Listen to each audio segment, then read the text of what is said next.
Baik pemirsa, kami bawa Anda untuk bisa mendalami tema ini lebih dalam lagi di segmen ini yang kami tadi juga kembali saya akan sampaikan judul yang kami pilih, apakah kemudian jika memang betul Mas Gibran ini dipilih untuk bisa diperpasangan dengan Prabowo Subianto akan bisa menggait suara para pemilih muda yang sepertinya jadi primadona di pemilu 2024 mendatang. Nah, saya juga akan bacakan dan akan bandingkan berapa usia para bakal calon wakil presiden lainnya yang sudah dipinang oleh baik itu Pak Anies Baswedan ataupun juga Pak Ganjar Pranowo. Caimin atau Mohaimin Iskandar usianya 57 tahun, kelahiran 24 September tahun 1966, sementara Pak Mahfud MD ini usianya 66 tahun, 13 Mei kelahirannya 1957. Apakah kemudian dengan memiliki bakal calon wakil presiden yang berusia 36 tahun, ini bisa menjadi strategi yang mujarab? Nanti kita akan bahas lebih lanjut, tapi Bang Ipang tadi saya hentikan sampai poin pertama. Poin kedua silakan. Iya, sebetulnya kalau pemilih anak muda itu memang ada dua challenge, bisa positif ya bahwa mereka akan tegak lurus dengan karakter anak mudanya. Mereka akan tidak split.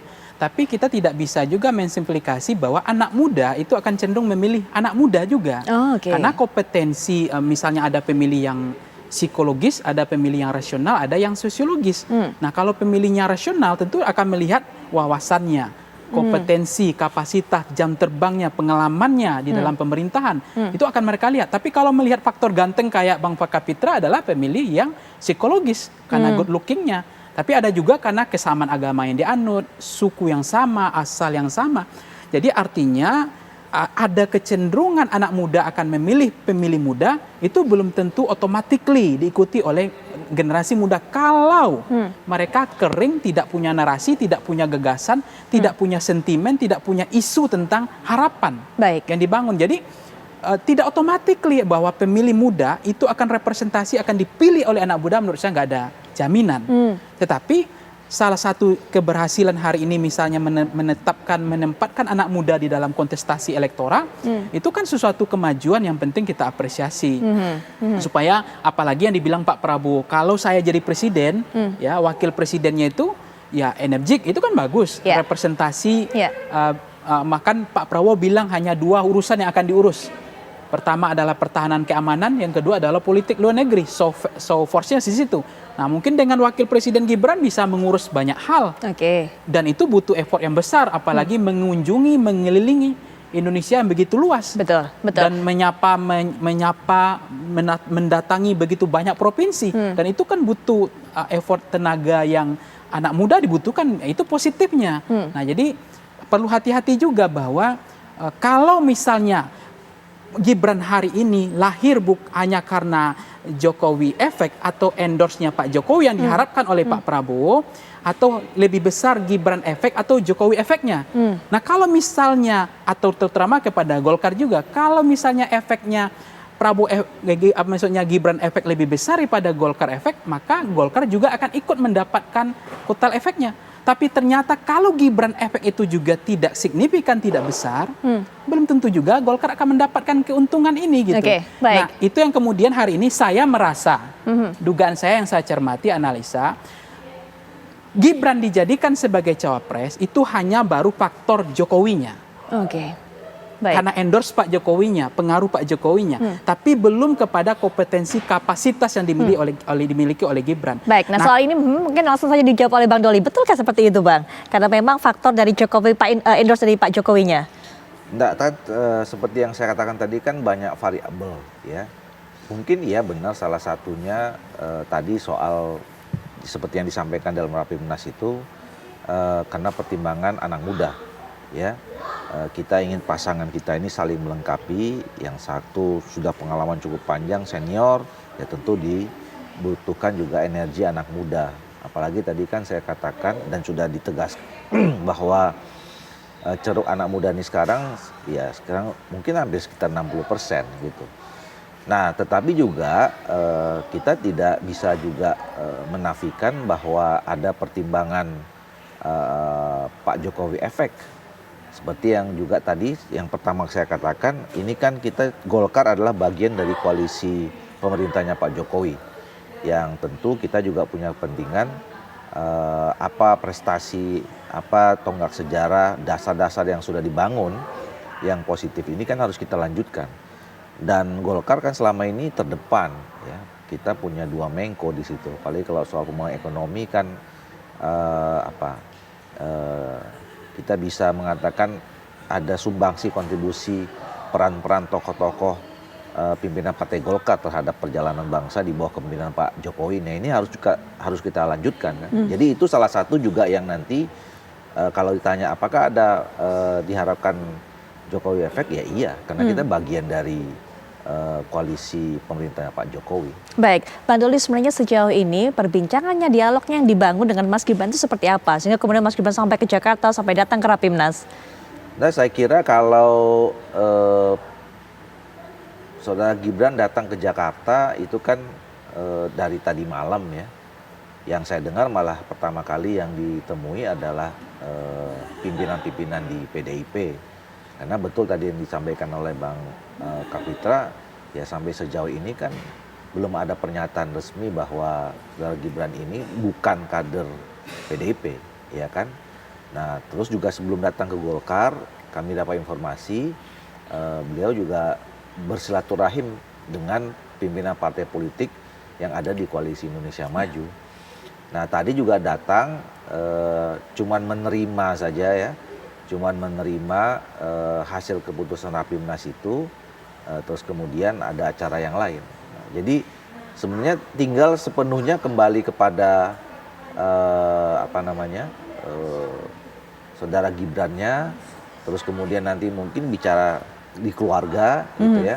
Yang jelas Golkar sekarang sudah mengusung nama Saudara Gibran sebagai calon wakil presidennya Pak Prabowo. Nah, nanti tinggal tergantung Pak Prabowo dan juga semua ketua-ketua partai yang mungkin segera akan melakukan rapat mengambil keputusan secara musyawarah seperti yang disepakati di dalam Koalisi Indonesia Maju itu. Baik, tapi sebelum mengumumkan, pernah nggak ada hubungan atau ada komunikasi kulo nuwun seenggaknya dengan Pak Jokowinya ataupun juga dengan Bu Mega, Bang Doli?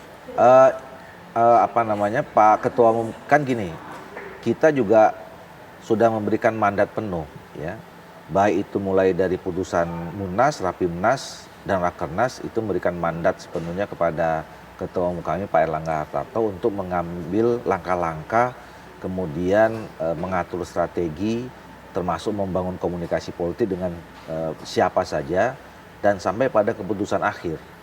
Nah, jadi tentu apa yang tadi disampaikan atau yang dibahas di dalam Rapimnas itu sudah dilalui oleh Pak Erlangga Hartarto berkomunikasi dengan tentu Saudara Gibran ya, seperti kami dan kemarin sudah disampaikan juga kan di dalam acara ulang tahun kemarin Pak Erlangga juga sudah komunikasi sama Saudara Gibran, dan kalau sama Pak Jokowi ya mungkin hampir tiap hari kita ngurusin negara sama-sama kan, kira-kira gitu.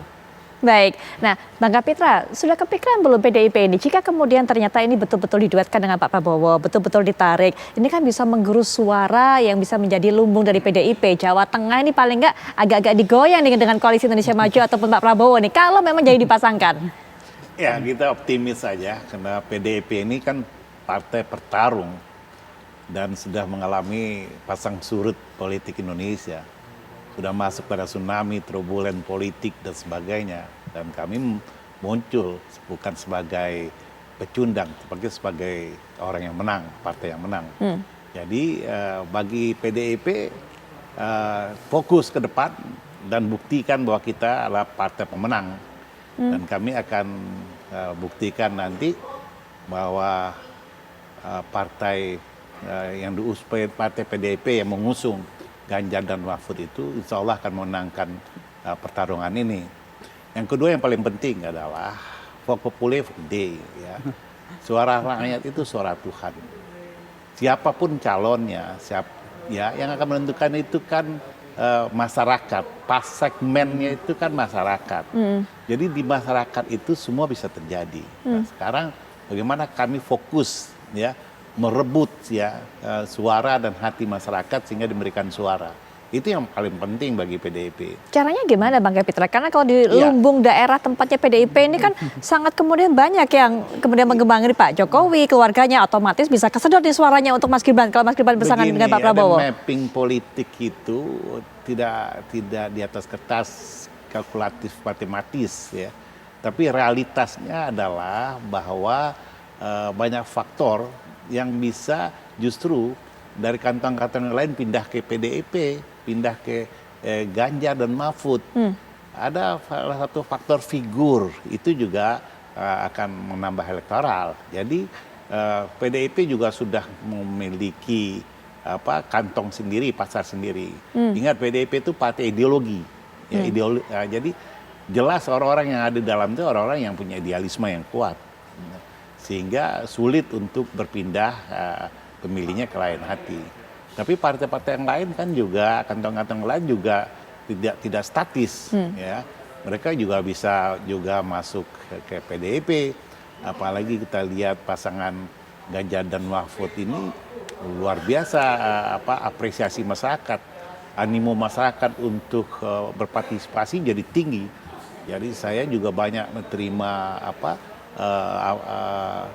WA, chat dan sebagainya bahwa mereka siap untuk memenangkan ini. Kami tuh harus fokus ke sini. Kita ngapain memperdebatkan sesuatu yang bukan lagi bidang kita, bukan lagi domainnya. Domainnya sekarang kita sudah mendaftar, capres kita sudah ada, wapres kita sudah ada. Sekarang memenangkannya itu lebih menghemat energi daripada memperdebatkan, ya, lalu mengumbar emosi, amarah dan stigma-stigma yang justru memecahkan satu rahim yang selama ini sudah terbangun sangat apik.